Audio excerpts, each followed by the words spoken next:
સરકારી જમીન પર ગેરકાયદે તાણી દેવામાં આવેલા ઝીંગા તળાવો દૂર કરવા માટે 2 વર્ષ પહેલા એનજીટીએ આદેશ કર્યો હોવા છતાં પણ આ તળાવો દૂર કરવામાં આવતા નથી।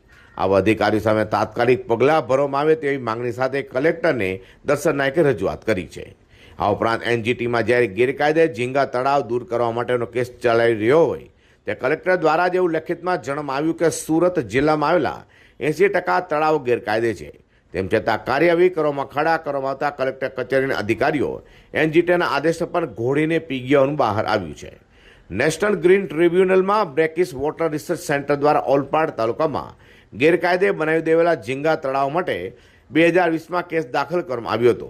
તેનો ચુકાદો 7 નવેમ્બર 2022માં રોજ આવ્યો હતો। ચુકાદામાં ગેરકાયદે બનેલા ઝીંગા તળાવ દૂર કરવા જણાવ્યું હતું। તે વાતને 2 વર્ષનો સમય વીતી ગયો હોવા છતાં પણ હજુ સુધી નક્કર કાર્યવાહી કરવામાં આવી નથી। ત્યારે કેટલીક જગ્યા પર ઝીંગા તળાવો દૂર કરવાની કામગીરી કરવામાં આવી હતી। તે જગ્યા પર પહેલાંની માફક તળાવો કાર્યરત થઈ ગયા છે।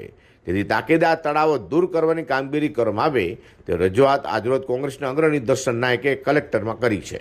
સુરત જિલ્લાના ઓલપાડ તાલુકો હોય, ચોર્યાસી તાલુકો હોય, મજુરા તાલુકો હોય, એ સરકારી જમીનો પર છેલ્લા ઘણા વર્ષોથી આ ઝીંગાના માફિયાઓએ સરકારી જમીનનું દબાણ કરીને લગભગ 5641 જેટલા તળાવો જે સરકારી રેકોર્ડ ઉપર આજે પણ ગેરકાયદેસર રીતે નોંધાયેલા છે।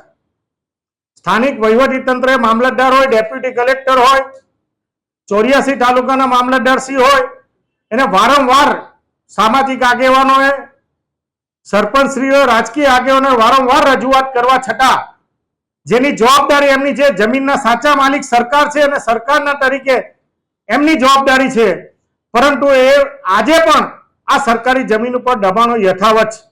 આ અનુસંધાનમાં 2020માં નેશનલ ગ્રીન ટ્રિબ્યુનલમાં એક હુકમ અંતર્ગત સુરતના તત્કાલીન કલેક્ટરે એક એફિડેવિટ કરીને જે સરકારી જમીનો પર દબાણ છે એમાં ઓલપાડ તાલુકામાં લગભગ 4000 વીઘા જમીન અને 84 તાલુકામાં અને મજુરા તાલુકા થઈને લગભગ 12000 સરકારી વીઘા જમીનો ઉપર આ ગેરકાયદેસર તળાવ આજે પણ યથાવત પરિસ્થિતિમાં છે।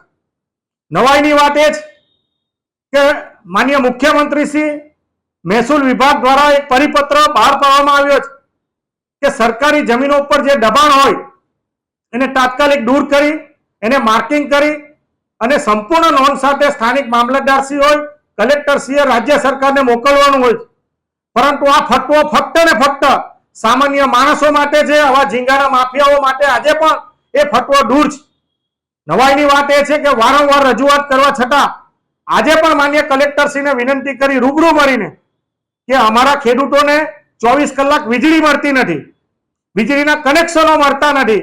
બીજી બાજુ આ સરકારી જમીન ઉપર ગેરકાયદેસર રીતે જીબીના અધિકારીના મેળાપીપણામાં, ઓલપાડ તાલુકાના મામલતદારના મેળાપીપણામાં, 84 તાલુકાના મામલતદારના મેળાપીપણામાં અને ડેપ્યુટી કલેક્ટરની રહેમ નજર હેઠળ આજે પણ આ સરકારી જમીનો ઉપર દબાણ યથાવત છે।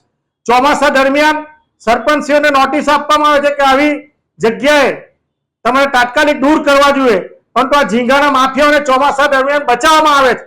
હાલમાં પણ સરકારી રેકોર્ડ પ્રમાણે ડીએલઆર નો રેકોર્ડ છે કે તાત્કાલિક અસરથી આ સરકારી જમીન ઉપર દબાણ છે દૂર થવા જોઈએ, પરંતુ વહીવટી તંત્રની બેદરકારી, વહીવટી તંત્રના મેળાપીપણામાં અને રાજકીય આગેવાનો અને રાજકીય મંત્રીઓની સાથે મેળાપીપણામાં આ પ્રકારનું કૃત્ય સરકારી જમીન ઉપર આજે પણ દબાણ યથાવત છે।